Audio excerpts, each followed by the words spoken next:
call it the May 2nd Liberation Blues. Is that what we call it? Yeah. It's the May 2nd Liberation Blues.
We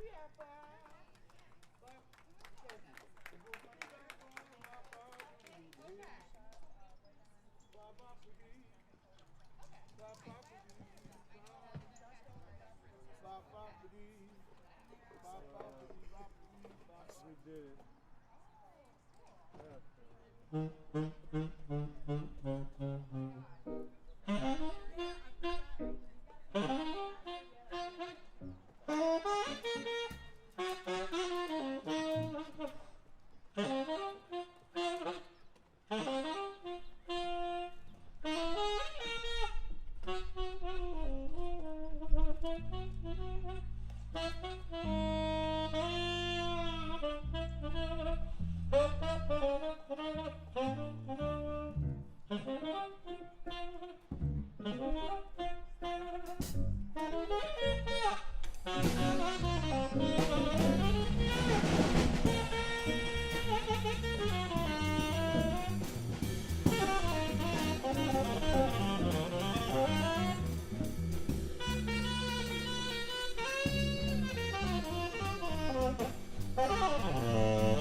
about it for Kirk Brown on piano, ladies and gentlemen?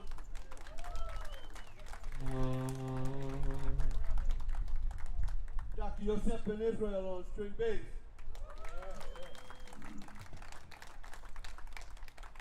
Dushan Mosley on drums and percussion.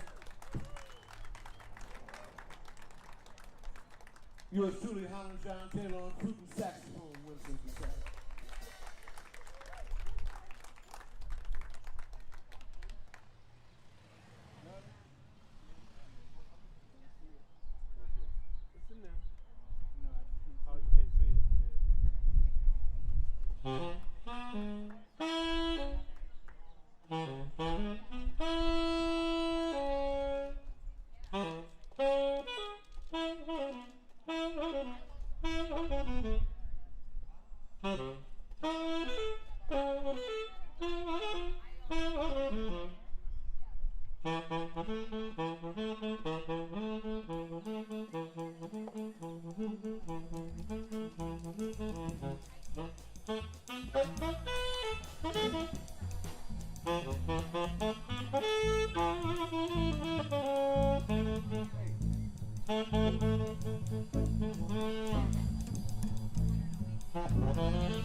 about it for Kurt Brown on piano, ladies and gentlemen?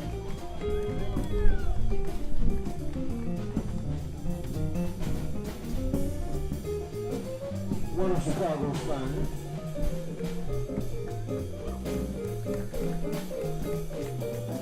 And how about it for the incomparable Mr. Deshaun Moses on drums?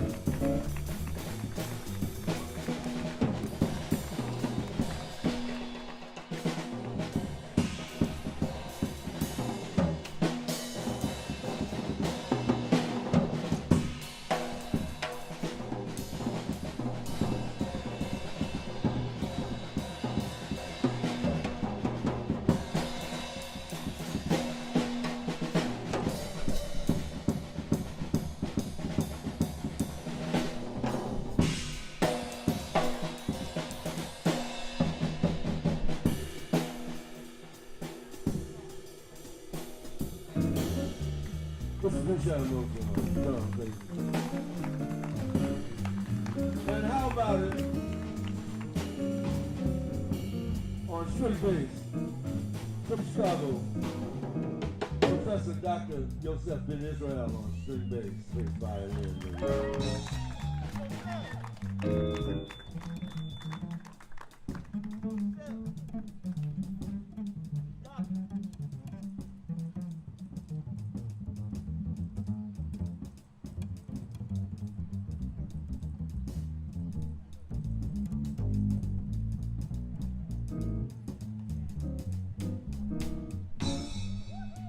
Yosef Ben Israel.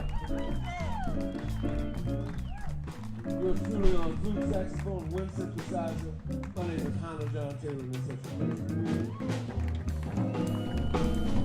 so we're going to take a very, actually, we're going to break for about an hour and 10 minutes. And once again, how about it for Margaret LeMay, who's done so much. I'm going to talk about her like she's not even here. This woman's done wonderful stuff for the community. And, I just want to say, without her, we couldn't do this. So is there anything that you wanted to say? Okay. Welcome again, everyone. So happy to have you here for from here on out. And we'll be doing artist talks and tours of the gallery while the band's taking a break. Milwaukee Artists for Racial Justice are here. Pick up your signs. Thank you for coming. Want to also thank our sponsors, Madison Music Experience, Cafe Coda, Martin Glass, UniPoint Health, Artisan Dental, and so many more generous community members. So thank you all for making this event possible and amplifying the voice and the works of Black artists and keeping the conversation going. So it's so important. And I also want to welcome, we added to the exhibition Windows to the Solo project that Efrat Libni from Threshold started, so that is on display now, so please check that out. And there's going to be artists going around, so meet some artists, and if you have any questions.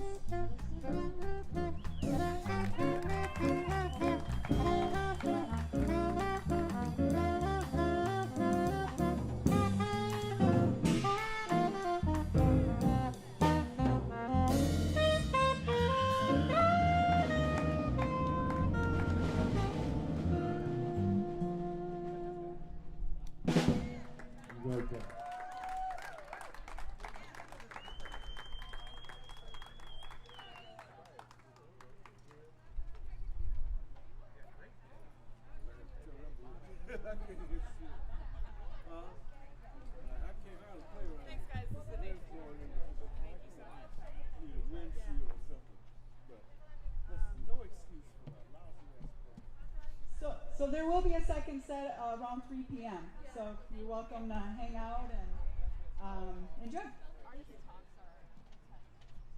And artist talks will begin in about 10 minutes.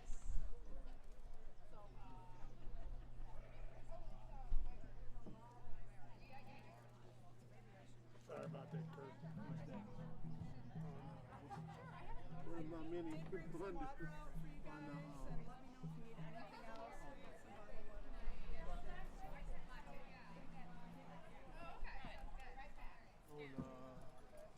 Sentimental mood. We going to the top. I went to the bed. I went to the bridge. Not the first time. At least this time I recognize that I fucked up over. Oh,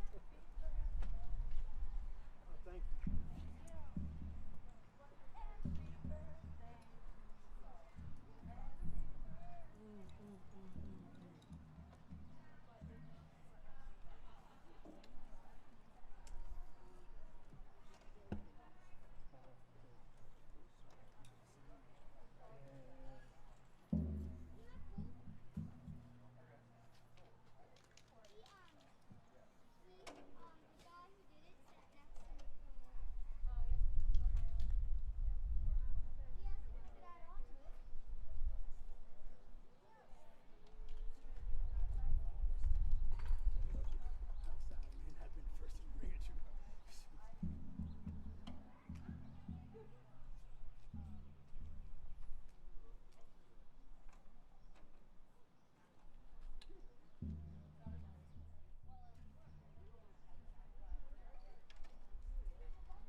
Roy Brooks used to tune his drums with a stethoscope.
Check, check.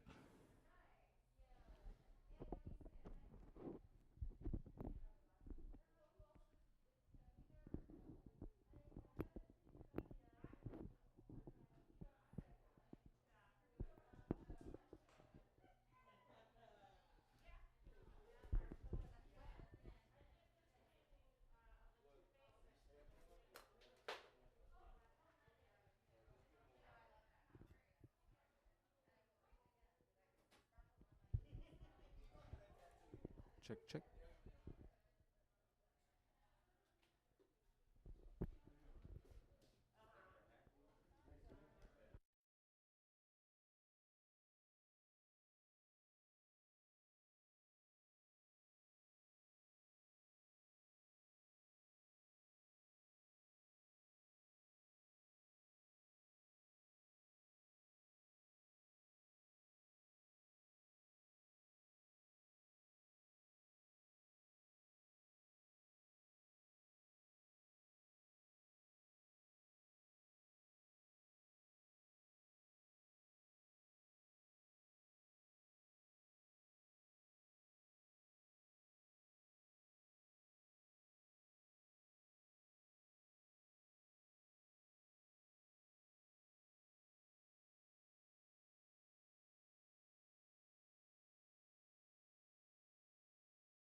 Thank you. So I guess I'll start. Can you hear me okay? Yes. Okay. So my name's Tia Richardson, and I'm primarily a mural artist. I work with communities, collaborate with different organizations and businesses. And so my process is usually very collaborative, working with the people who hire me and their folks in their neighborhood or school or what have you. And so a lot of the murals that are in the exhibition were done from 2018 and to prior. And there's the one that's in the gallery. It's like the only mural that I did all by myself. So most of the time, my ideas are collected from community input, talking about their challenges, their concerns, and how they would like to see those improve.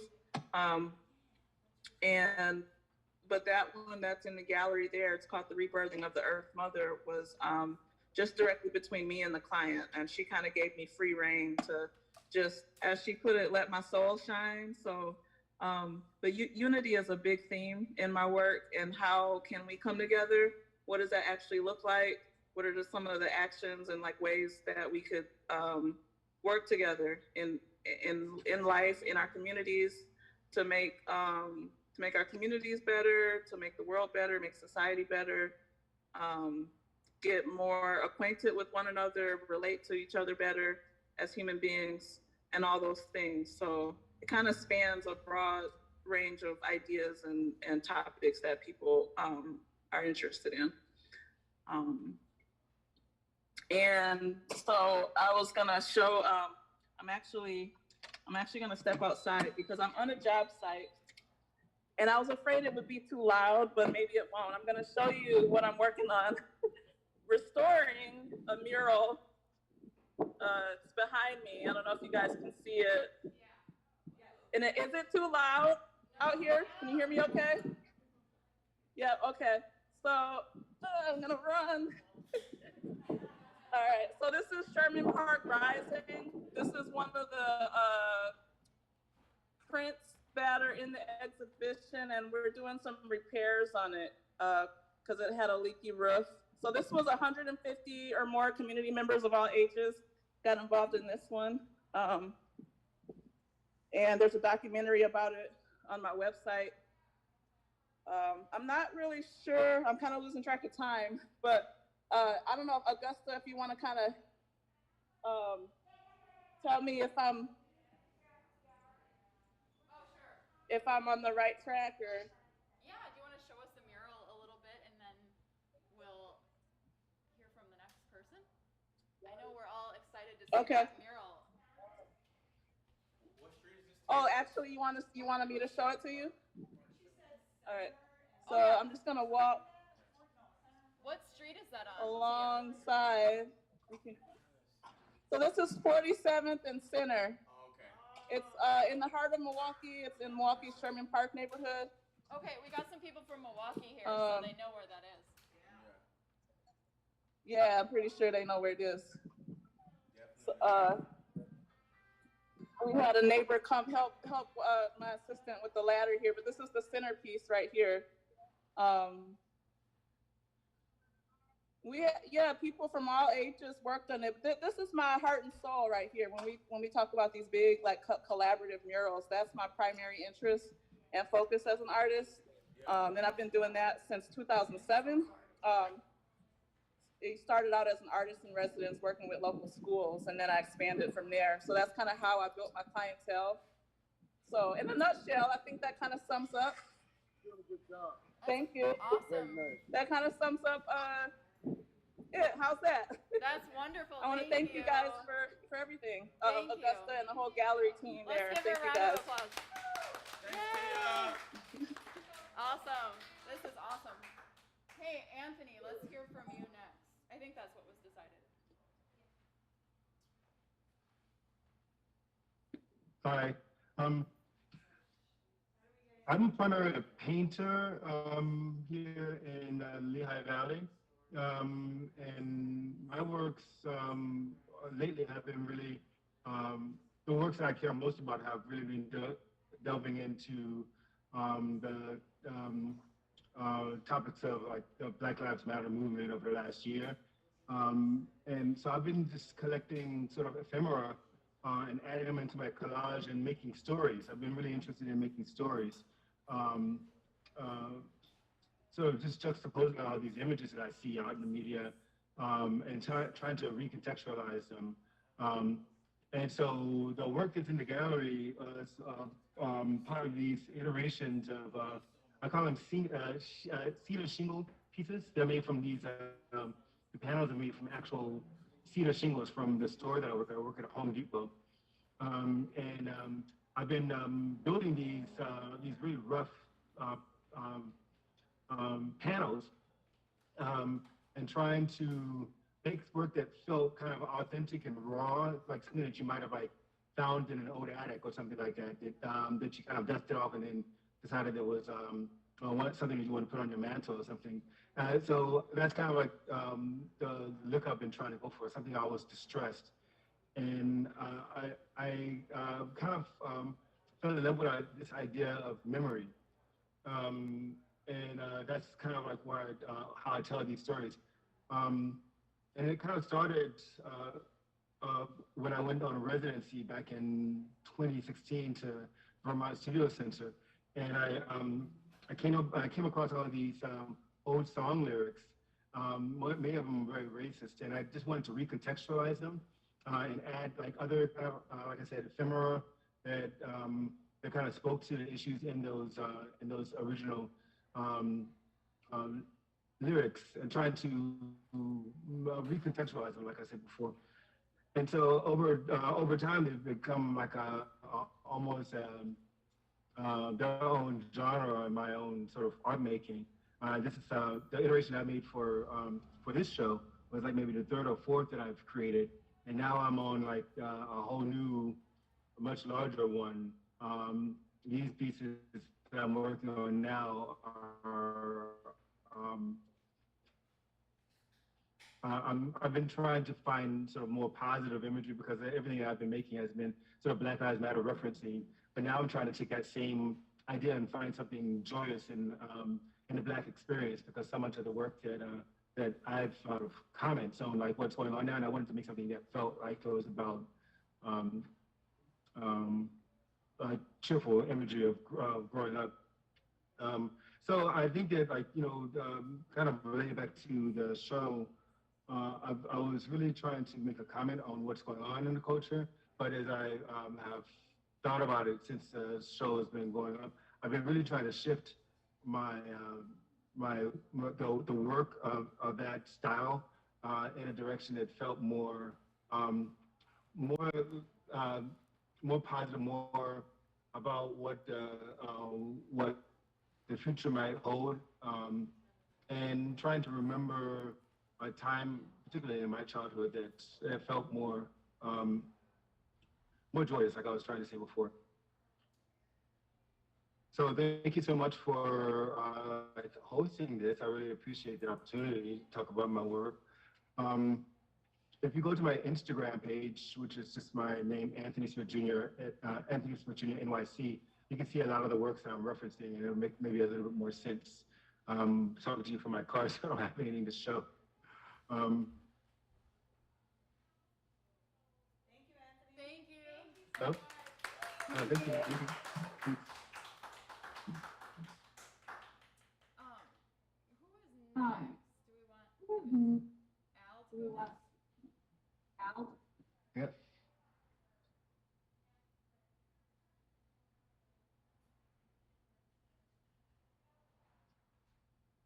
Hello. Hello. Can you? Am I on? Yes, you're on. Hello. Don't every- One second.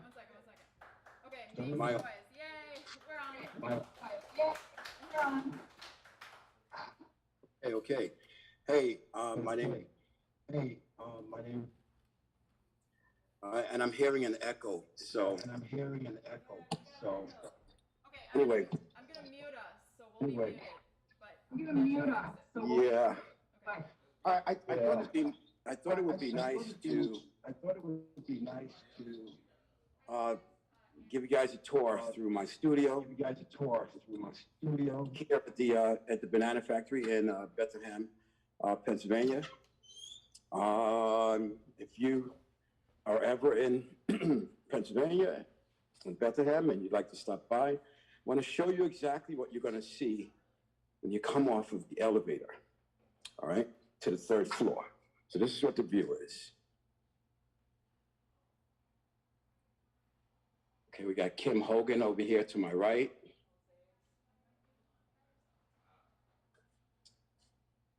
And then there's Lauren, my next door neighbor.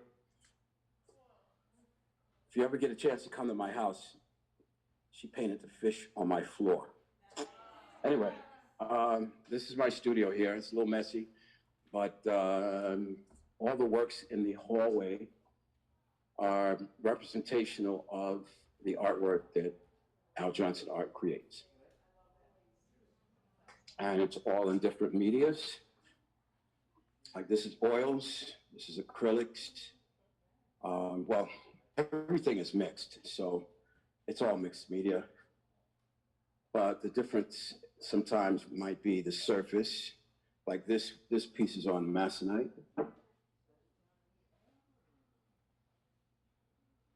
And that one is on oil. Okay?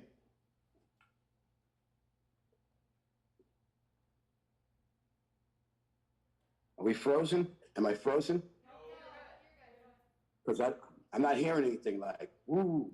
I'm kidding. Okay, this is also on masonite. All right, so let's take a walk inside my studio. I'll show you guys around a little bit. All right. Currently today, I'm working on several different series embodiments of different series, and you know, like the narrative changes from one thing to the other. But I mean, if you guys have ever been to my Facebook or my Instagram, you can see more of my work. These pieces here are also mixed media. And the bottom row is on wood, and the top row is on canvas and masonite. Okay? And usually when you see stuff that's on my red couch, that means it's ready to go. It's getting out of here. This is an oldie. It's called I Got the Power. And this is also on masonite. But it's mostly collage. And this was probably like towards the beginning of when I was introducing this this feeling of energy, you know, this crystallization or this cosmic matter that I put in there. Okay, so it just came in because it's getting a couple of coats of varnish. As you can see, I pretty much separate my materials. The oils are in the tray here, and the acrylic stuff is on this table. All the other mixed media stuff is on this table. My prep table is a little busy right now, but this is where I prep everything to be framed, not framed, but wired up for whatever purpose, or cleaning, or I put works on here for touch-ups and cleanups. Okay, and that table there is just my little administrative area with the refrigerator and the microwave for those late nights.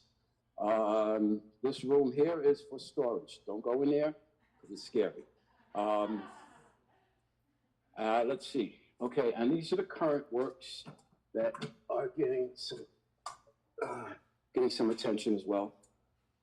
Like when photographers come to shoot, I usually put the artwork on that wall. They usually shoot it from that wall.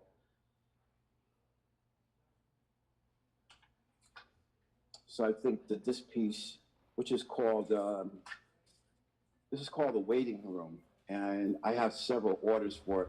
So in order for me to fulfill those needs. You know, not everybody has to barter over or banter even over getting the original. They want a reproduction of it. So this is set for a photographer to come in to shoot.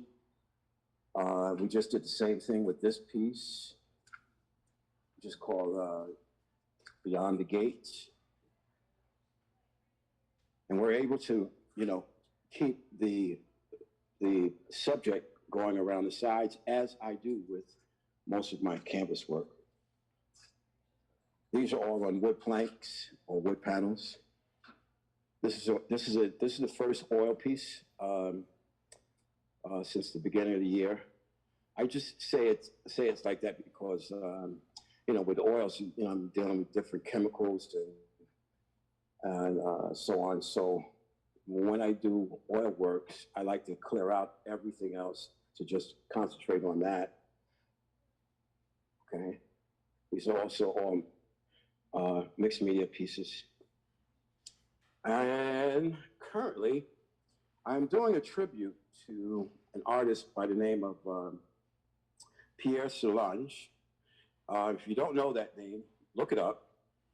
And if you want to see some really great minimal abstract art, you should check out Pierre Solange. I believe he's 100 years old today. I mean, not today, but this year.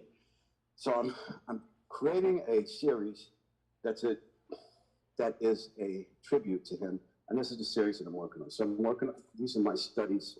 These are 12 by 12 panels. And it's mostly about darkness, but there's a distinct mystery about the dark, that when you bring in certain objects or light, you know, magical things happen. So that's what I'm working on today, and that's why, you know, like the idea of creating art, especially abstract, it is not necessarily that we just flow and we just throw colors and we throw subjects together and we just, you know, create this montage of all these different ideals. What we're doing is we start with a mark, and that mark is where the beginning is. And it's not all, my work is not all done in one setting. Sometimes I'll do one layer on each panel per day, and then I'll come back the next day and do another layer on all of them. And this way, within a week's time, I should have like more than one, like at least 4 or 5 paintings done. So this is a kind of you know, a routine for me. Like certain pieces require more attention, and they get it. So certain days I'm doing abstracts that have collage, and some days I'm just doing stuff that is just painting the shapes in. I try to keep the colors and so on somewhat within a system, but you know, this is abstract, so it's a vibe thing. You know, it's a feeling thing as well. And outside of that, guys, I mean, like I pretty much stay busy, and it's a good thing. Feel free to contact me. You know, I'm easy to find. You know, just go to Google and say Al Johnson Art. Boom, you're gonna see me. If you want to get in contact with me, it's al.aljohnsonart@gmail. If you just want to see more of my work, you can go to aljohnsontheartist.com. And so, because I know I can't take any questions from my other artist friends here, I'll just go with this. I'll say, let us all, you know, we stay connected and we build, and we, you know, there's such a brighter day ahead of us now. It's just like I can sense that there's a, you know, good things are on our way, and we just have to make ourselves open to that possibility. And I hope you enjoyed my little tour. into the Al Johnson Art Studio and the Banana Factory. Thank you. Woo! Welcome. Now, can I also say one more thing? I want to thank Integrated Arts for everything. I mean, you know, like in a way, you've introduced me to some new people, some new friends, and I'm looking forward to meeting them. I've never been to your city before or your state, but you never know. Never know. I'm there in spirit. Okay, I can be there in spirit. And that's it. That's it. Thanks so much. Thank you, Al. Yeah, Can I talk to him a second? You're welcome. sure. We're unmuted. Oh, hey, Al. Yeah, Yep. so a little piece of you is here now because we sold 3 of your works to an attorney here in Madison. So there's always going to be a Okay, little piece of you here. And I'll be out to see you in about a month. I should be out in Pennsylvania at the end of May. So, Wow. yeah, maybe we can get together while I'm there. We better. You and Anthony, yes. We better. Yes. Yeah. And Femi too. Yeah. You know, Yeah. Femi's not too far from us. Yeah, absolutely. All right, thanks. Thank you. Yeah. Let's have Megan next. I'm going to show everybody, Megan, where your piece is. So I'll do that real quick. Everybody. That's Megan's piece over here. Gotcha. Yeah, and you can just tell us about your work, Megan. That'd be great. Sure. Hi, everyone. I'm Megan. The piece that I have up in the gallery is titled Equivalence. It's an abstracted painting. It was kind of inspired from Picasso's series with the Blue Nude series. So it's kind of just embodying a feminine figure, so to speak. That's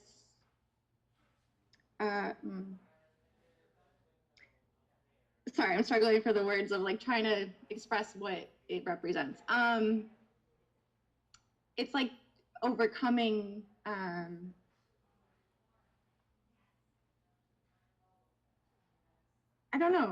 sorry, I'm struggling for the words at the moment, but a lot of my work is based on emotion and I paint intuitively. So at that time when I was creating that piece in 2018,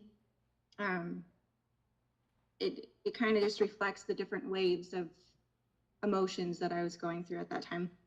And then the other pieces that are part of the virtual exhibition, those kind of are diverse, I guess. It's more focused on like subject matter. I'm not going to show my gallery space today because I'm in a bit of a transition in my apartment. So I'm not going to show you my boxes of paints, but I'm sorry, I'm just in shock still from Al's tour. It was just, that was such an impressive presentation. What would you like to know about my work?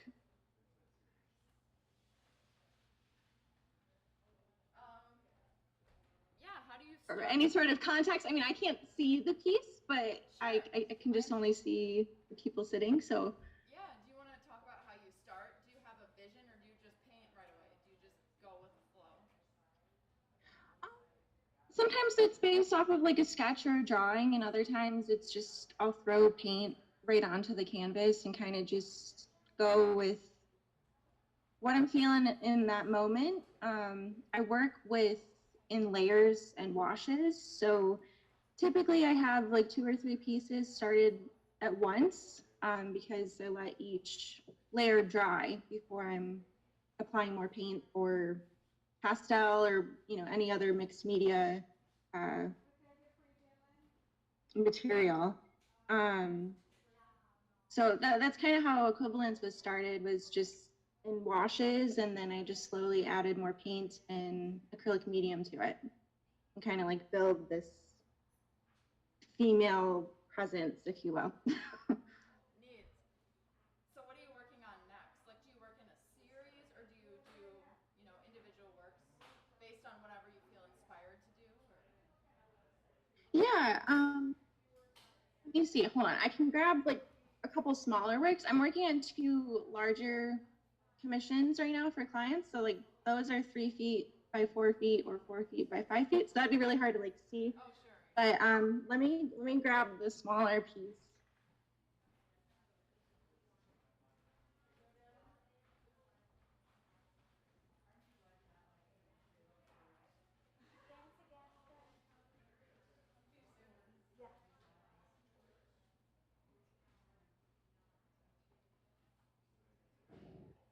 As I have to head back to work. My lunch hour is over. Okay. Thank you so much. Thanks, Anthony. Take care. Bye-bye. Thank you. Okay, bye-bye.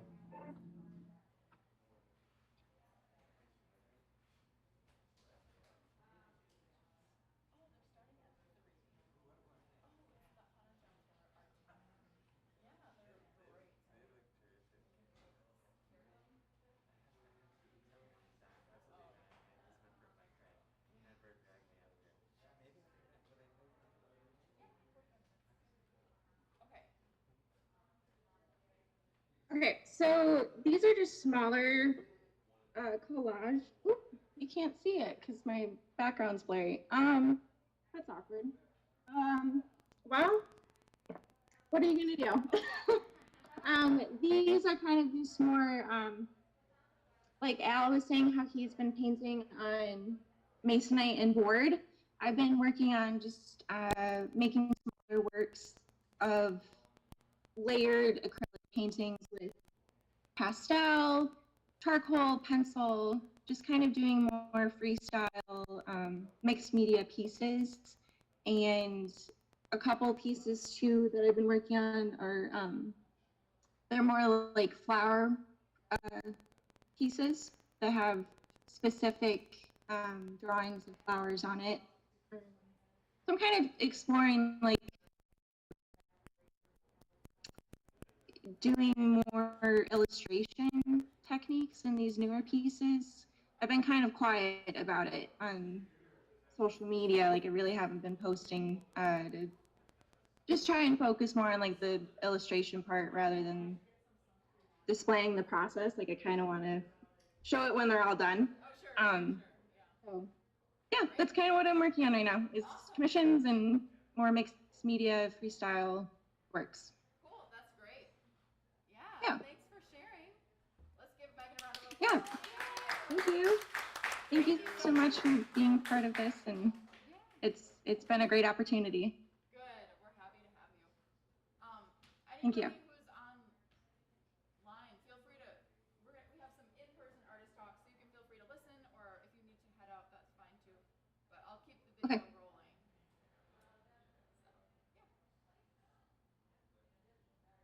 So yeah, of the artists we have here, we've got Untitled Chapter. Oh my gosh, can't believe I just spaced your name. Mark Weller. Jenica Bastain. And you're Milwaukee Artist Racial Justice, and you're Rob? Yeah. So, lots to remember for you, right? Oh, yeah. If you all, I mean, whoever wants to say a couple words now, I don't know how long everybody's staying, because we're going to do another set of music. Yeah. And then regroup in here. Tony Caderuccia, co-curator for this exhibition. So, say a few words. Carrie, Morgan, part of Windows to the Soul. Check that out online too. We should have information on that on our website. That was just recently added to our exhibition. So, anybody want to start or say a couple words?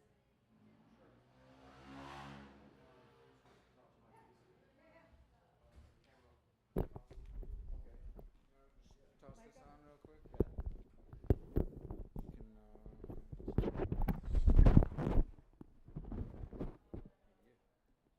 And I guess hold on. Yeah, all right. Thank you. Okay, hello. I want to thanks Margaret for this opportunity, meeting all these people, listening to their stories behind their work. Hannah John Taylor Artette. Once again, thank you very much for this opportunity. The paintings that I've been working on since probably 1997 have all stemmed from jazz music. So ever since, I've been celebrating black culture and the musicians behind it.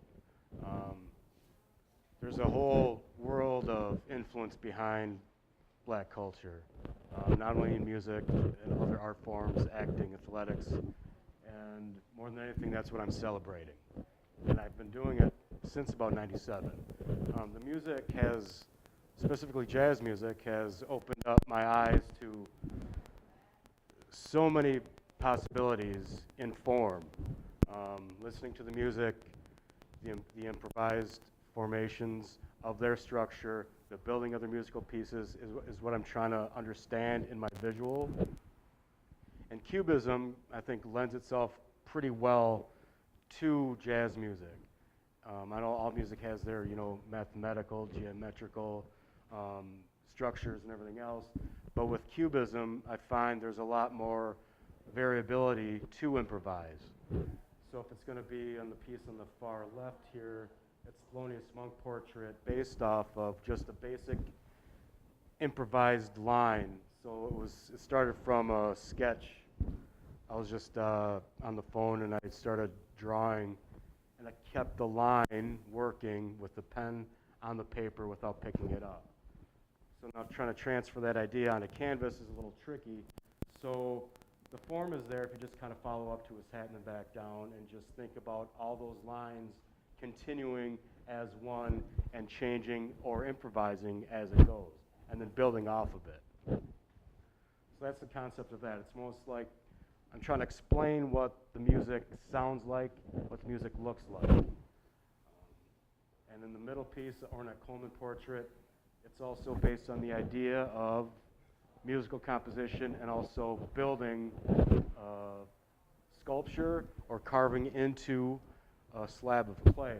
All those lines end up being something eventually. A line has multiple sides to it. It's not just one side or one edge. So it can be an edge, a groove, a shadow, or a light. So I'm trying to incorporate all those ideas all in one. And it stems from, again, the influence of listening to jazz music, paying attention to the bass, ignoring the drums, vice versa, focusing on the piano player, saxophonist, and then letting them interchange. And that comes down to the quartet piece here. In that same vein, I'm acknowledging where the piano player is. There's a piano stand, his seat. The saxophonist behind him, there's the horn, the neck, the shoulder of the horn player, also resting on the strings of the bass, leading into the drum kit. So it's like the fourth in the series I've done based on the jazz quartet. And what I want to convey is the unity between all four members in a solid form. So when the music is actually coming together, that's saying, I'm trying to see what that would look like visually as well. So visually, this is a jazz quartet, the four interchangeable pieces interacting as one. So that's the idea of the piece again. It's based on the building, sculpture, carving into a slab. Colors are typically secondary. I focus a lot on the geometric form and the shadow, getting those lines straight, getting those shadows dark, all means that I'm serious about it. I want to convey that as accurate as I can as I execute the piece. Thank you. So once again, that's what I owe my artistic approaches to, the musicians behind it. And so once again, thanks for allowing me to present my work here and share it with everybody and see everybody else's work. Thank you.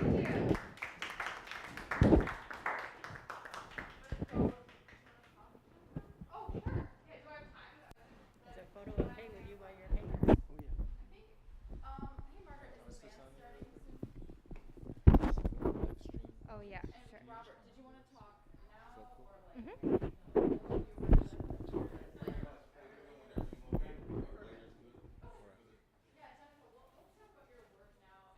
Okay, cool. Okay, sounds good. Oh, all good. So is my slideshow the live stream, or is it like, am I supposed to, where should I stand? We're on these two cameras here. Oh, okay. So I can So I'll just like stand in this general area, I guess. Yeah, and we have her artwork up to show here, so. Yeah, so I have a slideshow of my paintings here because I actually don't have any physical pieces in this show. This piece right here is the one that I had in the online exhibition of From Here on Out, and I happen to have one of my masks on hand, so I was like, all right, I will just dress up as the walking art piece here. So. Yeah, awesome. Thank you. Yeah, so most of my artwork are oil paintings and costumes like this. And my oil paintings that I'll be showing you guys, most of them are quite large scale, except for this first one. This first one's like 2 feet by 1.5 feet, and then the other ones are quite large, from like 3 feet by 4 feet up to like 6 feet by 6 feet. A lot of my work is inspired by lucid dreaming. I've been a lucid dreamer ever since I was a little kid, and like seeing my waking reality and then dream reality like through a fantastical lens of fantasy realism. And I'm also lately been really inspired by folklore and mythology in a lot of different cultures. So these first couple pieces will be I'll be talking about them in the context of Greek mythology. So this piece that I did for this group show it's titled Goddess Nyx, and she's the goddess of the manifestation of night. And there's a lot of nocturnal imagery. She's wearing an opal jawbone of a nocturnal creature on her ear, and then her hair and lips and eyebrows and eyelashes are glittering into galaxy. And then she's conjuring up a crescent orchid that's inspired by a Luna moth. And Nyx she was thought to be one of the most powerful gods amongst all the gods and goddesses of Greek mythology, and she was supposedly so powerful that even Zeus feared her, who's like the main like head honcho god. So this is my take on Medusa. I know these pictures are so tiny, so I apologize about that. You can zoom in on it. Okay.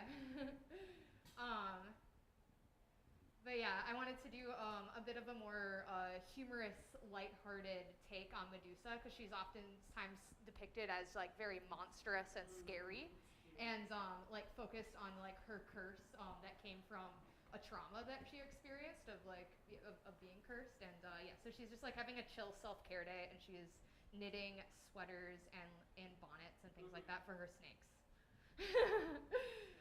Yeah, thank you. That's a funny one. Oh yeah, and this is another Greek mythology inspired piece, and this one is it was inspired by this painting by an artist I really admire named William Bouguereau, and his rendition of this painting has it's of the Greek in traditional Greek mythology. It'd be the god Eros, the god of love, who falls in love with the most beautiful mortal in all the lands, Psyche. But I chose to do a female lover version of this. Yeah. Thank you so much. Oh yeah, we can. How big is that one? That one is 6 feet by 4 feet. So, yeah. Yeah, they're all like massive. So that's why it's like really funny to have like, look at my little pixelated things. Well, they're not that pixelated, but all right. So this one's loosely inspired by a Scandinavian folk tale, and yeah, it's a warrior girl who is sewing a handmade pair of red shoes, and she's being visited by an albino sparrow familiar. I'll just kind of like loosely describe them because it would take a long time to tell all the stories within them. This one's one that I did for an artist residency where I was sponsored by Dane Arts to go to Kassel, Germany, which is Dane County's sister county, and it was the origin location that the Brothers Grimm grew up, and they originally transcribed the oral renditions of the folk tales to to a written text. So this one's inspired by that. And then just have a few more. So this one's it's a girl that is peering metaphorically through a portal, through like an internal gaze. And snakes are oftentimes viewed as like agents of transformation in folktales and mythologies, and moths are oftentimes seen as agents of like guiding one from darkness to the light. So this one's kind of like an internal emotional evolution sort of inspired piece. And then my last two pieces are just these are some other masks that I've made. Yeah, these are two ones that I actually did on commission for an awesome client who wanted me to do 8 masks all based around the elements of, and these are the earth, twin earth masks. Or a photograph? So this is a photograph of me in the forest wearing one of my masks. Yeah. Yeah. So amazing. Thank you. So yeah, thank you so much, everyone. And yeah, thanks so much to everyone at Richardson Gallery and Integrated Arts for putting this on. This is super fun. It's such a great community, and yeah, it's been a real joy. Oh, thanks. Is the band playing right? I didn't see one out there yet. They're probably a little flexible. Yeah, they're a little flexible. So. One or two Yeah, more. Doesn't I mean, matter. okay. This Sorry. from you. All right. Sweet. Yes. Okay. Just gonna toss this on. Is that all right for the live streamers? All right. Toss this in here. Yeah. Where's the camera? Is that it there? Yeah. If you're gonna be on, where are you gonna be? Standing there? You tell me. Where? Yeah, just in this general area. Okay. But I have really high quality, like, how do you pronounce it? The Gickley France? G-Clay. I murdered the name every time. We knew what you meant. You want me to just go here? Yeah, if you could for a few minutes. Before we start, I want to say one thing, and this comes from the heart. 4 years ago today, I had my very first solo show. About 400 people showed up. It was a madhouse. People were lined outside the door, and that place was Integrated Arts Gallery Marzen, and you changed my life that night. So thank you.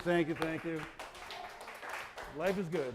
I'll make it short and sweet. This is my piece. It's entitled The End of Democracy, which I thought was a appropriate reflection of the political climate that we are currently in. This backstory of this is my son got married in Washington, D.C. It was the only trip that my wife and I took during the pandemic. And instead of doing the normal things we do in D.C., like go to the museums and some of the monuments and whatnot, we had to be outside, and we went to the National Arboretum, which is a delightful place. It's got paths and fountains and all kinds of interesting plants. And in the middle is this clearly built up hill and these Corinthian columns. And on the one hand, it's quite beautiful. And the other hand, it's, what the hell is this? It seems incredibly out of place. So there's a plaque there that kind of explains it all. And these are from the National Capitol building. All the presidents up till Eisenhower had been inaugurated there, and eventually the Capitol was running out of space, so they removed these Corinthian columns, built a larger protocol, and then what do you do with these columns? So they put them in this park, and it just had the feeling like we got to stick them somewhere. We have to get rid of them. And I thought, what an allegory for our times. What an allegory for our times. So here is a piece of democracy that is supposed to be, you know, America, equal rights for everybody, opportunity, and yet these columns are kind of shoved to the back of the bus, and a place where, you know, they can't do much harm over there. Separate but equal. So you get, I'm connecting the dots for you a little bit. And the final, this is not the columns, this is a reflection of the columns in the reflecting pool.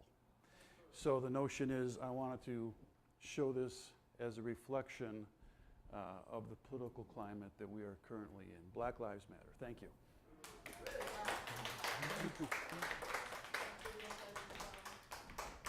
Thank you.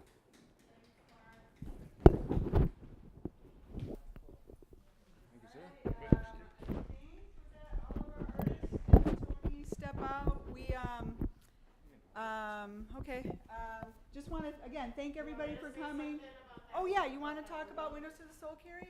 Absolutely. Yeah. And then music will hold be it. starting Okay. shortly. They'll do about an hour set. So yeah. Hi, I'm Carrie Morgan. Oh, there I am. Okay. Hi, I'm just grateful to Marzin. I'm gonna bring your window out so people. Oh, okay, yeah. Just for the opportunity to get to be in the show and to meet other great artists, which was something that I really longed for. I'm a teacher. I've been teaching 25 years, so I do a lot of children's art, and I work in the communities doing different things with kids, craft fairs and festivals, and face paintings. And so I was presented with the challenge of painting on this window, which I haven't done in a long time, and so it really helped me grow as an artist and step outside of doing children's art for a while. One of my specialties is doing portraits, so I chose to do portraits of a man and a woman, a black man and woman, and I was kind of thinking about relationships.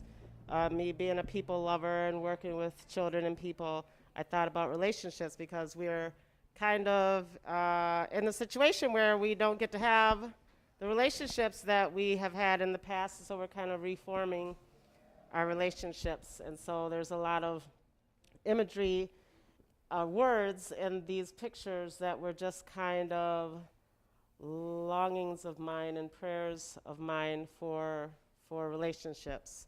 Because I have been really longing for relationships. And so that's what this piece kind of represents. It helped me grow. It took me a week with some struggles, and so I kind of have a relationship with these two now. I don't know if you can see, his name is Peace and her name is Joy. I like to put words into a lot of my pieces that are kind of subliminal messages. Truth is in there, freedom, love, wisdom, faith, armor. It says Yahweh in his beard, and her eyes is an Aramaic word for God. Also, I kind of snuck my name in there, See Thyself. I try to do that. I got to sign it somewhere, so I always try to find somewhere to put it.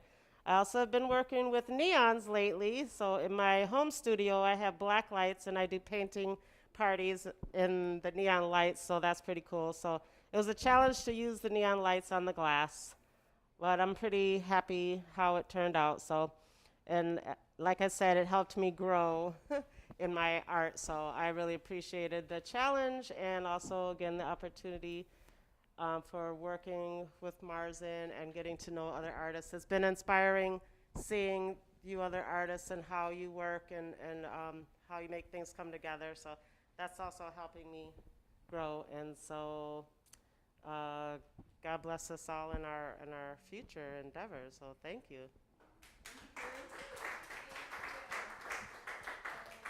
Yeah, more information on Windows to the Soul on our website as well, and I believe there's like a QR code there. You can get information on all the artists and the project itself.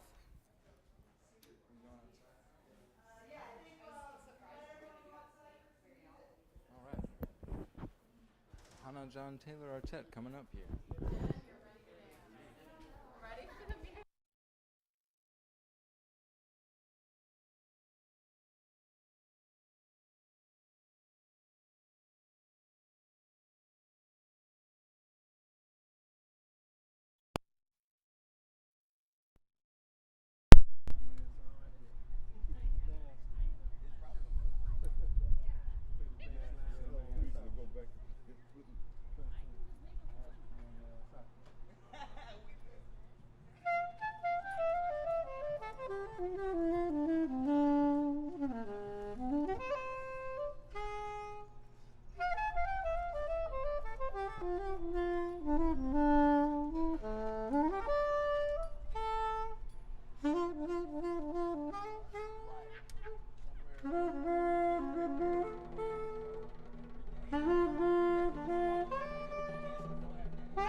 involved in here.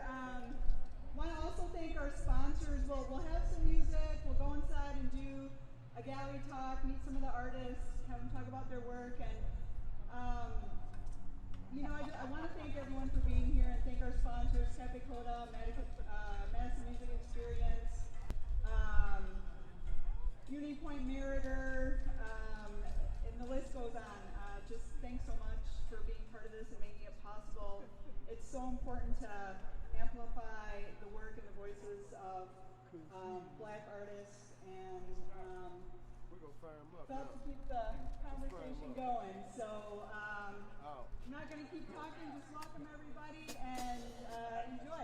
You get into it. It's going out a little bit. Gradually, though. Okay? We don't do that.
We'll do it anyway. Thank you very much, ladies and gentlemen, and welcome to this. You know, sometimes you don't know what to call something, you just have to say it's this. And the reason that this is so cool is because you all are you all. And that's what makes this so cool. And such a pleasure for us to be a part of this. Did you know that Black Lives Matter? Okay, I just wanted to make sure I said it. You know, sometimes I feel like a flying buttermilk around. Black lives do matter. And what matters is that all of us care about that and about each other. Right. Wherever we are, whatever we are doing, we have to do whatever we can to make that place the coolest place it can be for everyone there. And that's what's happening. That's what Margaret LeMay is trying to do. That's what Blue Stem is trying to do. That's what Cafe Coda is trying to do. And I hope that's what we're all trying to do. How about it for the incomparable Mr. Kurt Brown?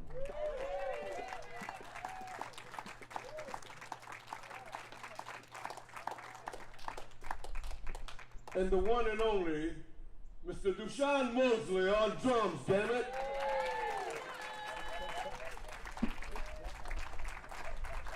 Gotta come up with something different. Dr. Yosef Ben Israel on bass violin. My name is Hannah John Taylor on flute, saxophone, and wind synthesizer, and we're so happy to be here. So, Keyboard. I did mention Mr. Kurt Brown, didn't I? you weren't paying attention, Jack. I mean, I'm surprised. You're a school teacher. You know, you get a C minus in cool school, Jack. Shit. You get a C minus in cool school. I mentioned him first. I paid him first. I mentioned him first. You didn't pay him first, too. All right. So, what was I saying? Oh, have you ever tried to play flute in the wind? I'm not trying to be rude, but that's why I'm turning this way, because every time I try to blow some profound shit, the wind starts. And it don't sound good.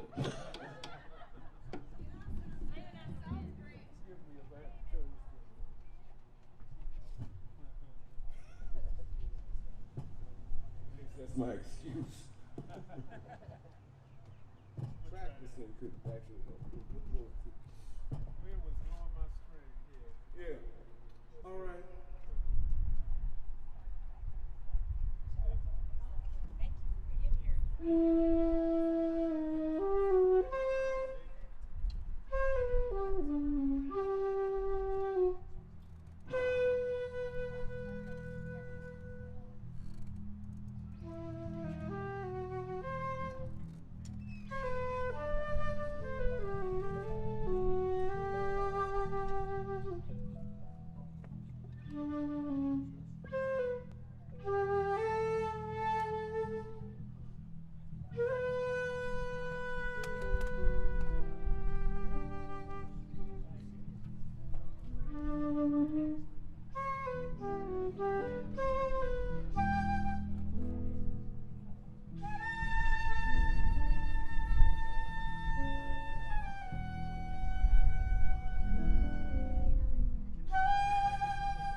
love alive, my love, hanging on in possession. Possession is the mode of delusion, and it's fucking up this goddamn nation. Looks like we're always in a rut. I can't use it. I'm trying to make it real, but compared to what?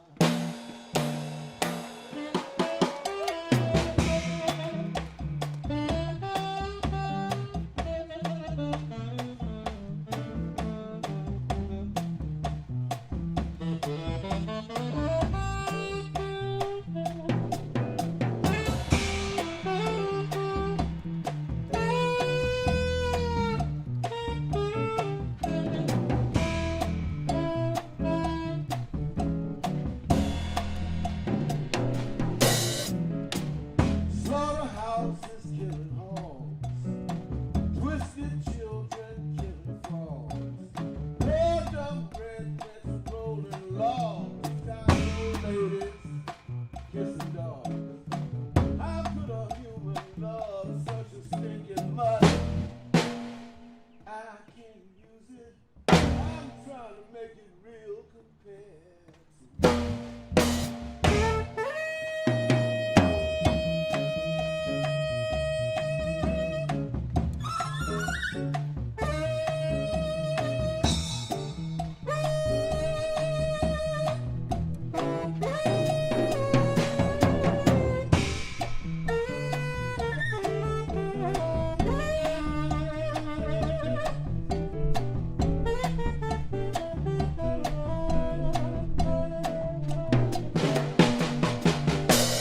President has got his war. Folks don't know just what it's for. Nobody gives us a rhyme or reason. Hell, you had one doubt and you call it treason. With chicken feathers always out of one nut. I can't use it. I'm trying to make it real, y'all.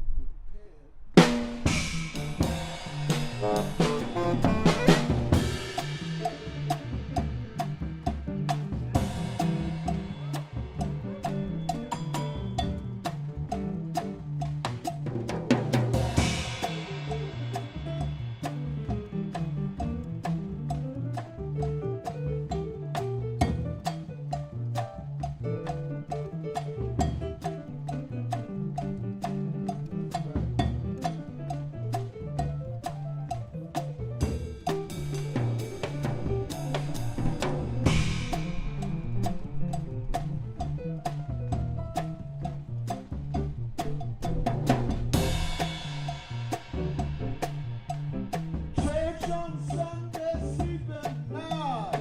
Thank God, wrath of God. Preachers filling us with fright. They all gotta teach us what they think is right. There really got to be some kind of right. I can't use it. I'm trying to make it real compared to what?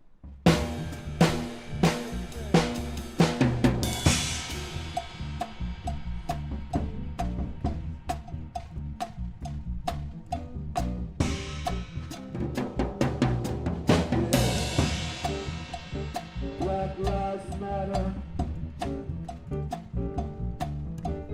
Black Lives Matter. Hey, guess what? Black Lives Matter. When I was a young child, Southside ghetto, Grandma had nothing but a stocking cap tied around her head. First song I ever sang in my life. Well, the first song I ever sang in my life. It went a little bit like this. It went a little bit like this. Wade in the water. Wade in the water, children.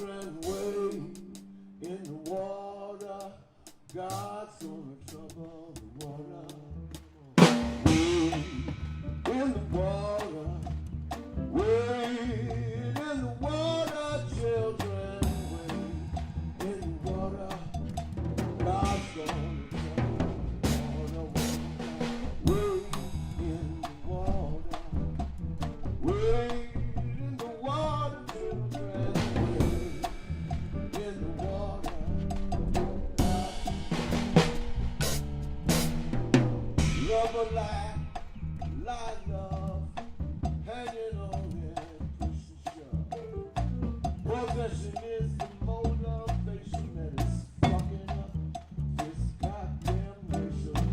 Looks like we're always end up in a rut.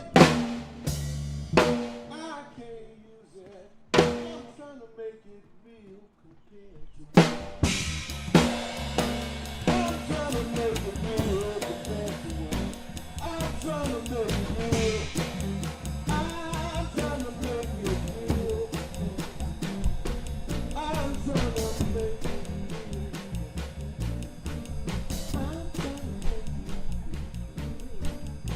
How about Kurt Brown? From Generation. Who's trying to make it real? I'm about to do the great big Sean Mosey on the drum. He's trying to make it real. Dr. Yosef in Israel on string bass. We're trying to make it real. He's trying to make it real.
Thank you, Margaret.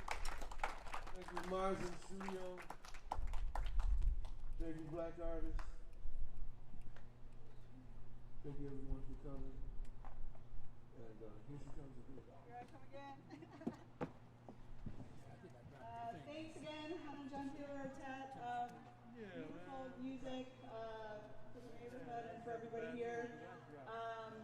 Welcome into the gallery. We'll interview some artists. I see a number of them here, so come on in and learn a little bit more. Thank you, Milwaukee Artists for Racial Justice, for being here. And again, our sponsors, Dane Arts and Madison Music Experience. KeepCodaAlive.com, Cafe Coda.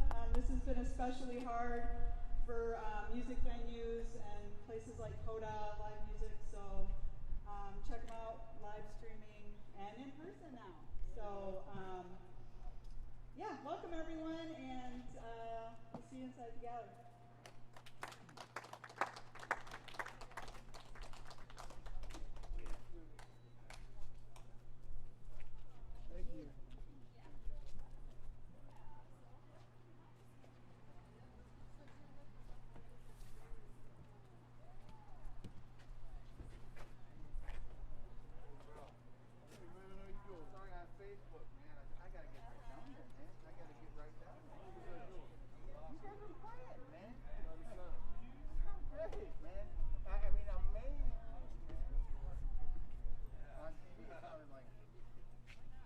Thank you.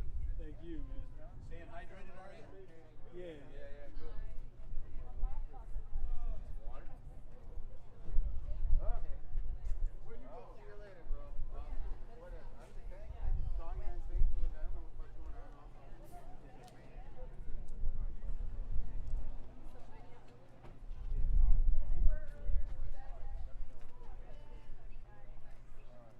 Oh, that stuff came in, man. did? Yeah. I got it in the crib. All right, call me.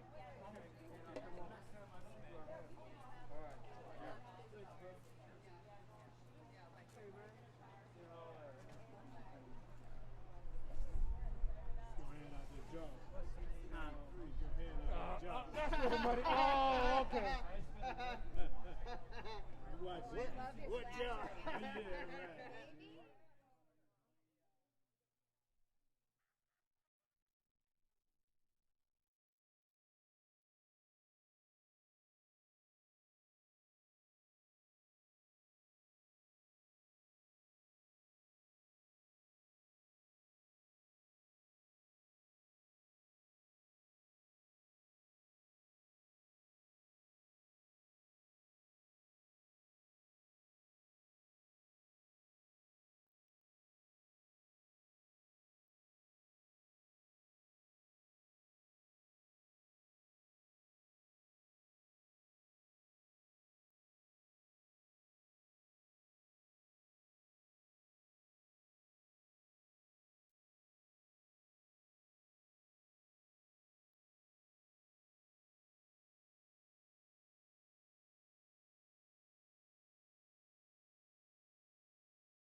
for joining us. Hey, how's it going? Doing well. Enjoying this beautiful day and great music. Having an artist here too, so excited to hear from Nice. you. Yeah. Perfect. Thanks for joining us. Yeah, no problem. I think Augusta may be able to queue up some images of yours, so let me check in with her. For sure. Oh yeah, perfect.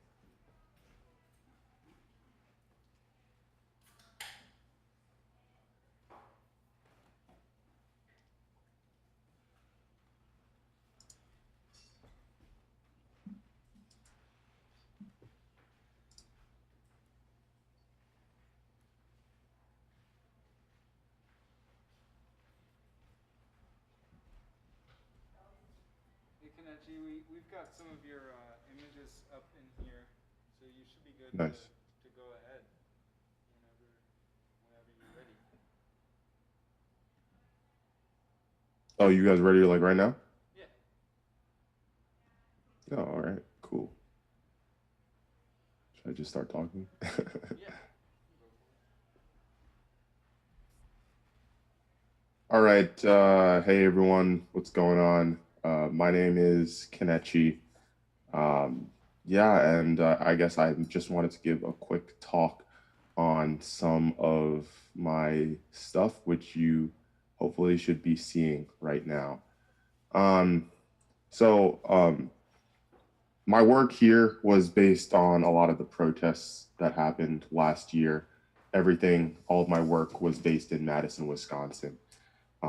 So right in town, usually like around and by the Capitol. You might have seen also some of my work on the door to the Overture Center. Most, if not all of these pictures that you're seeing now are included on the collage there at the Overture Center. With regards to what I aim to convey with the work, it's really just a sense of a need for change. I think we can all agree that 2020 was a very different year for multiple reasons, whether that was the political climate or whether that was coronavirus or anything else. Safe to say it was, again, a year unlike any other. And again, so what I aim to convey is that need for change with my photos. One thing with photographing protests that I don't really like to do is stand like far away and just try to take pictures of big crowds or anything like that. I think while that's good for displaying a sense of scale, it's a little impersonal and it doesn't really convey kind of a sense of person. So one thing I really like to do is get up close to people, focus on maybe one or two subjects, one or two people, and take photos of that. And it just really gives you kind of that interpersonal relationship with the subject, so you can really kind of empathize with what's going on. With regards to the color choice, so you'll notice that the pictures are in black and white. And again, I kind of did that to mostly remove a lot of distractions from, the images, so that you kind of really just, you're not getting distracted by, I don't know, maybe some color in the background, but you're really just seeing you're seeing the subject, seeing the image, and really just kind of taking that weight and taking that emotion into account. I think, and again, really just all to display that need for change, that want for change. And there's been a lot of, groups active in Madison trying to change the standard of the way things are. And, I was lucky enough to be able to document that while I was here. I think there's a lot more that's bound to happen. Not every protest is like a grand scale march that happens. A lot of times it's just groups meeting on the Capitol, small scale events, not even necessarily like marching or anything like that. Like a lot of educational events happen. So there's a lot of room for people to get plugged in if you so choose, whether it's, actually physically being there or supplying monetary support or anything like that. And I think, just it's just important to, find out where is best for you to get plugged in and kind of help things move forward if you so choose. With regards to future work, my goal, apart from the things you see here in this exhibition, I have a lot of, I guess, unreleased work, and my goal is to eventually put those together in some type of exhibition or show or book or something like that, so that we kind of get a larger picture of 2020 as a whole, and kind of solidify it as the year where a lot of things that shouldn't have happened did happen, and hopefully the year that a lot of change the beginning of a lot of change. Yeah, that's it.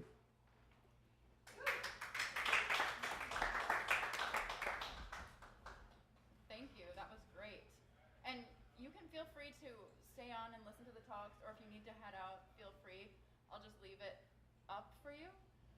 For sure, sounds good. Thank you so much for joining us and being part of this show. It's been amazing having you and having your Yeah, thank you for having me. Thank you.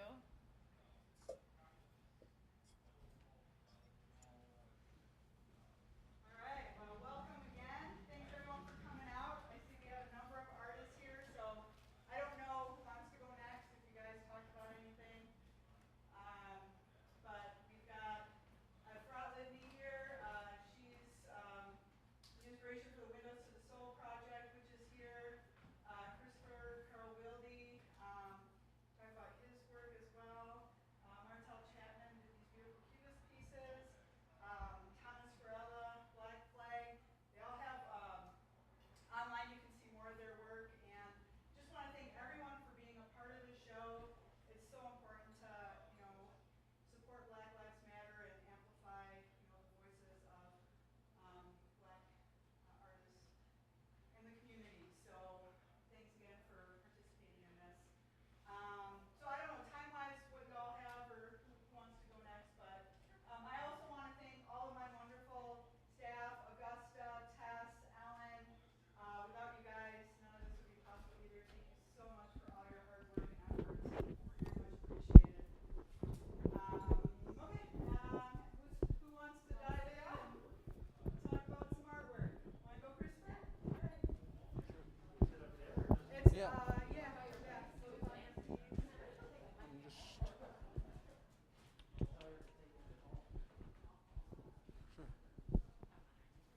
I could. I'm gonna give you a mic for the live stream. Sure. If that works. I'll just pin this on you. Sorry. And just hold that or put it in your pocket or whatever. All right, hi you guys. I'm CK Wildey. I'm an artist here in Madison. That piece that Augusta is holding there is a print of a collage that I made. I work with currency a lot. That is all made from U.S. currencies that have been cut up and reconfigured. It depicts one of the first abolitionist handbills printed in the United States. I deal with questions of value a lot in my work, not surprisingly, since I use currency.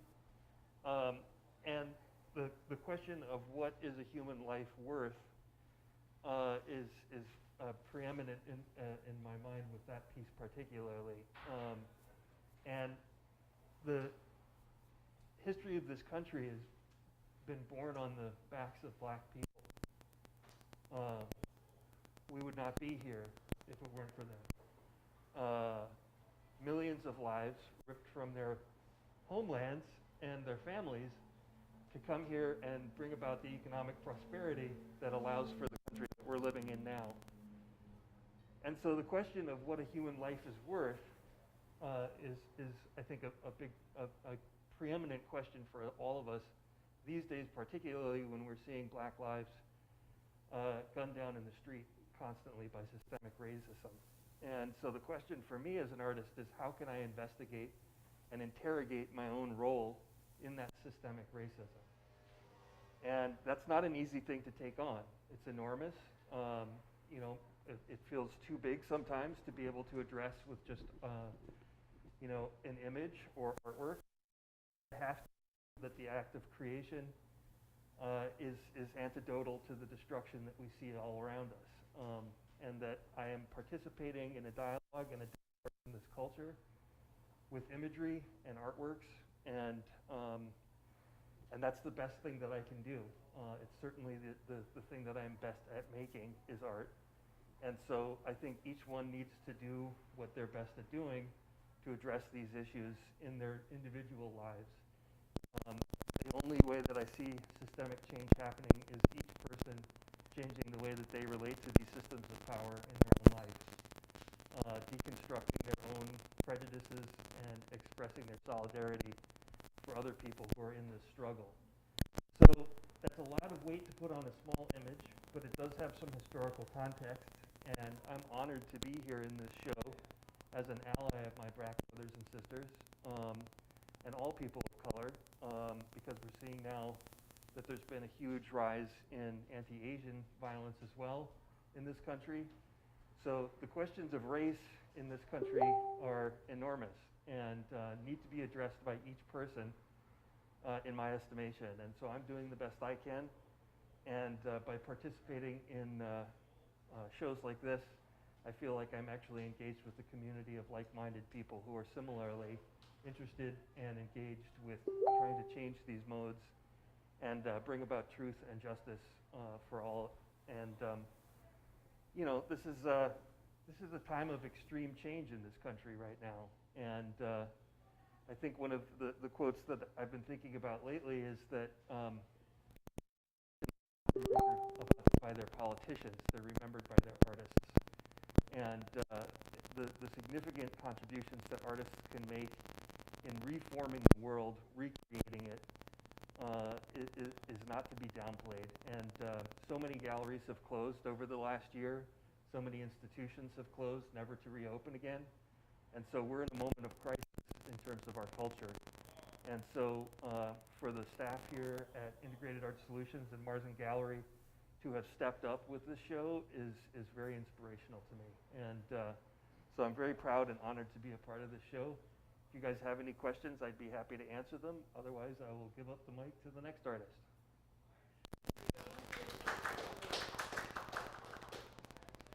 Who's next?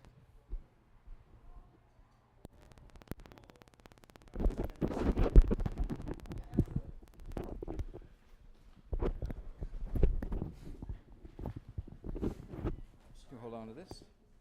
That's all good. It's okay. Put it in your pocket or whatever. Just gonna grab you here. There you go.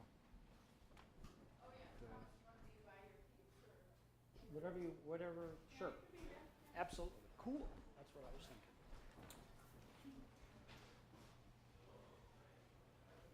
Okay, I'm Thomas Farrella. I'm responsible for the Black Flag. It's kind of a body of work all related to kind of the injustices that occurred in this country ever since the inception.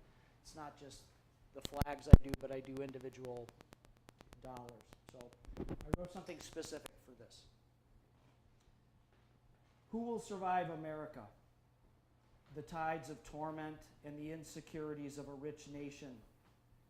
hiding failures with annoying righteousness, privatizing gains and socializing losses, where criminal lunacy follows the convention of misinformation. Who will survive America? Annihilated by incapacitating silence, the hide and seek of grief and fear in the land of plenty, vanishing half a nation with a savage appetite for destruction.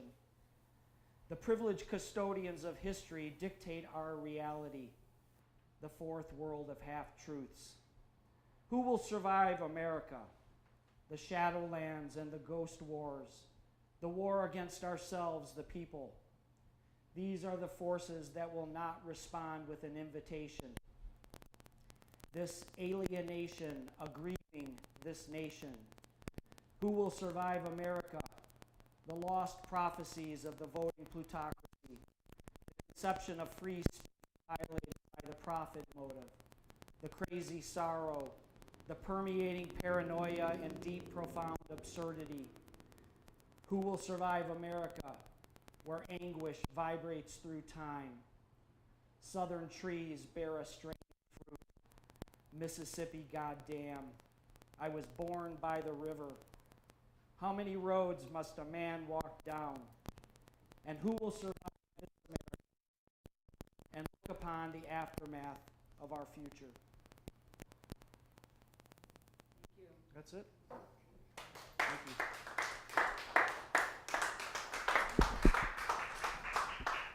you. Yep. We've got Robert, Milwaukee Artist for Racial Justice.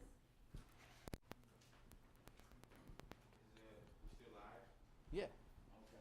Here you go, man. I'm just gonna go put ahead. this on you real quick and throw this in your fanny pack or your pocket or whatever.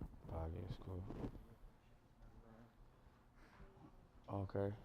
She got a little something to go off of here. Where should I stand? Maybe by your, wherever you like. Oh, okay. Right there. Okay, is this good? All right, so where's Diana? Diana! She probably didn't hear me. So I'm here with, my name is Robert. We came up from Milwaukee today. We had a chance to connect with Augusta and amazing integrated art group last year sometime. It was just one of those magical days when we were doing magical things and you meet magical people. You know, that's how last year had a lot of those moments when we was able to be around other people. And so I'm pretty sure we just had a quick conversation and she saw our artwork, which is here. Our mission is we want to bring together two things, protest art and storytelling, and create a platform to support the fight for racial justice. And there's three things that we've target as to advance the mission of racial justice, and that's police brutality, gun violence, and prosecutorial misconduct. So that last part is really where there's no accountability being held for police brutality and gun violence. So that's where the prosecutorial misconduct comes into play for us. And we started as, we're not even a whole year old, and we started last summer. Group of organizers, teachers, protesters, advocates, individuals in the community, just really waking up as everybody else wake up, but waking up in so many other ways in our own life as we have had experiences of justice being served and not served. And the art that we was able to share in this gallery with Integrated Art Group are some of these items you see here. At the bottom, I'll start with the bottom. This is a portrait of Antonio Gonzalez on your far right.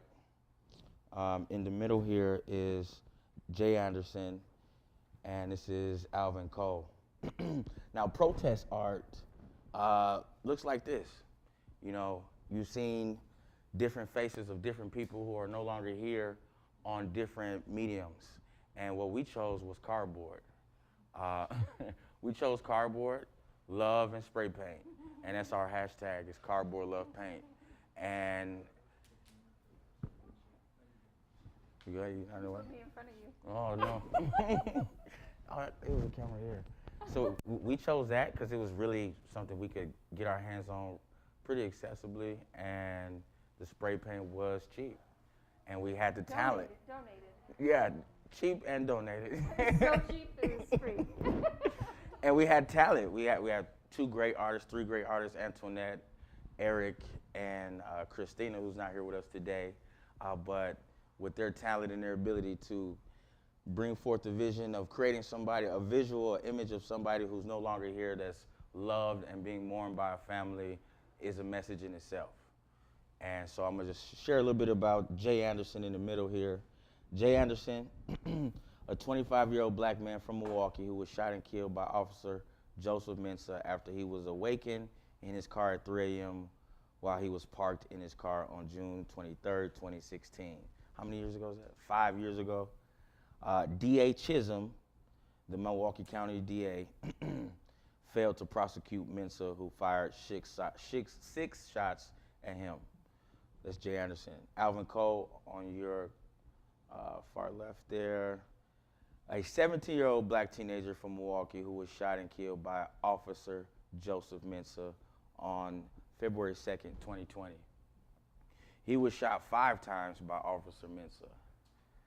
Antonio Gonzalez, this is on the far right here, a 29-year-old gay Latinx man from Milwaukee who was shot and killed by Officer Joseph Mensah on July 16th, 2015. So 2015, 2016, and 2020, we've met these families. We've actually met these families and spent intimate moments and times with them and hearing their story. Sharing tears. And their grief and their mourn. And that is where this really comes together for us, gives the message to the art, is being able to meet these families and experience and have that empathy that they need, you know, and that changed us and gave us a lot more energy and fuel and focus on what we were doing, you know. And so as of right now, Officer Joseph Mensah has not been charged or convicted of the death of any of these 3 men. Now, how you feel about justice being served, that's one thing. But the fact that it needs to be served is a whole nother thing. And those two, they have to reach full circle, you know, and that's why we consider this as something bigger than ourselves. And it's very important for us to continue to really support these families, because it's like you meet somebody, you'll never forget their story. And these are these families' story. So this is locally. That's one of the reasons why we were able to meet the families, because it was local. It didn't happen in Milwaukee. And we've gained more information from them than we needed, than we can actually put to any type of artistic ability, because that's just how great the pain is and how long, you know, how long that they are going to live with this, with what happened to them and their family. And so we just carry it together. And up here is Elijah McClain. I can't really go into the artist approach of it, the colors and the design, because I didn't do that part. But feel free to, you know, reach out to Christina or Eric. We're on all the social media platforms. They have their own social media accounts, and maybe next time they could share a little bit of insight about that. For those who really appreciate those things, I do. But my lane is really to carry the message and to keep the community informed and up to date on how we are using our funds to reach social justice in Milwaukee and in Wisconsin. Anything you want to add? Just that when you buy art from Milwaukee Artists for Racial Justice, you too have the privilege of carrying the grief of the families of the people that were murdered. It's more than just something that's hanging on your wall. It's something that also is into your heart, and you carry that with us and with them. So thank you for supporting us. We appreciate it. Any questions? Questions? No? Thank you. If you can all repeat after me on 3, cardboard love paint. 1, 2, 3, cardboard love paint. Thank you all. Thank you. Thank you for that. Perfect. Yes, sir. I appreciate y'all. Yes, sir.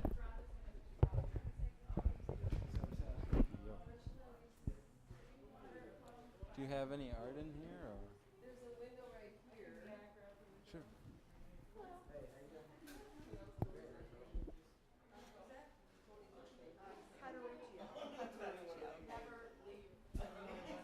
Okay.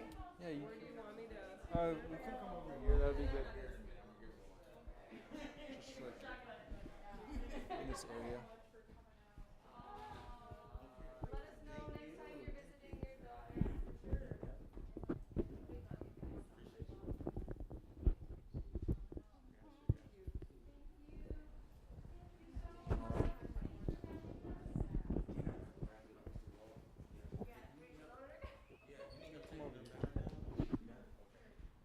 Do you have a pocket or something, or can you just hold this maybe? I can hold it. Yeah, I'll just put this on. Whatever. Yeah. There you go. Karucha.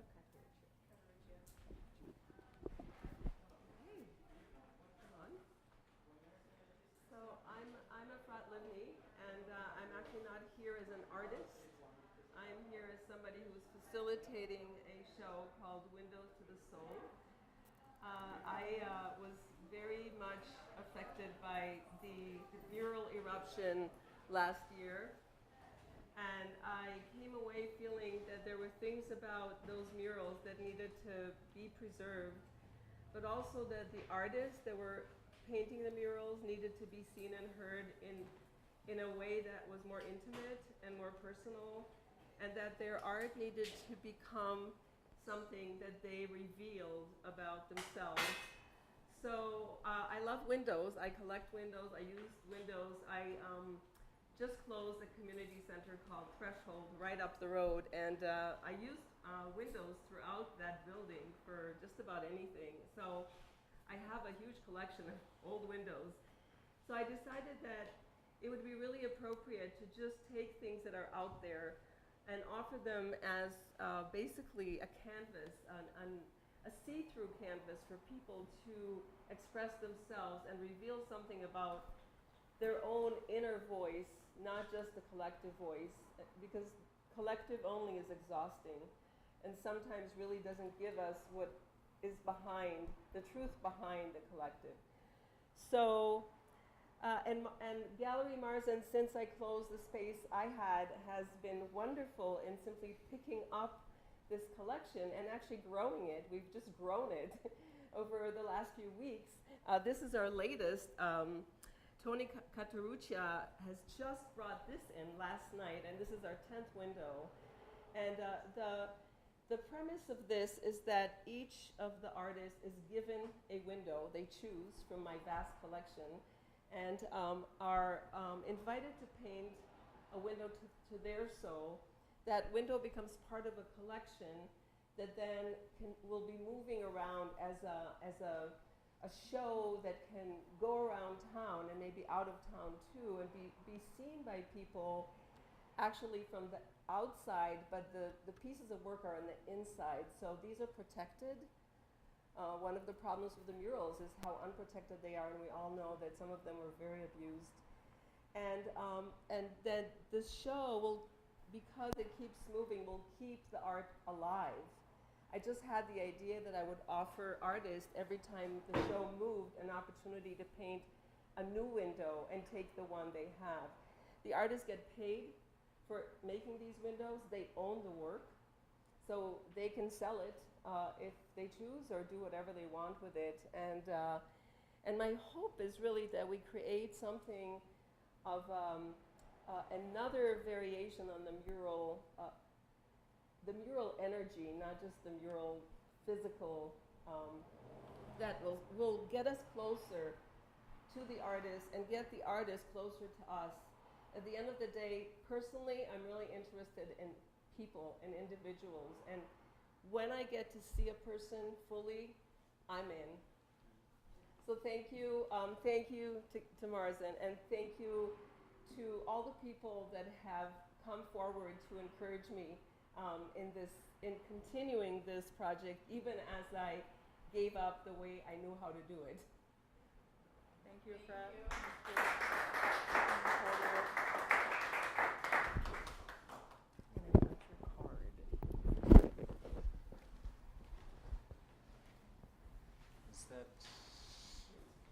Is that it?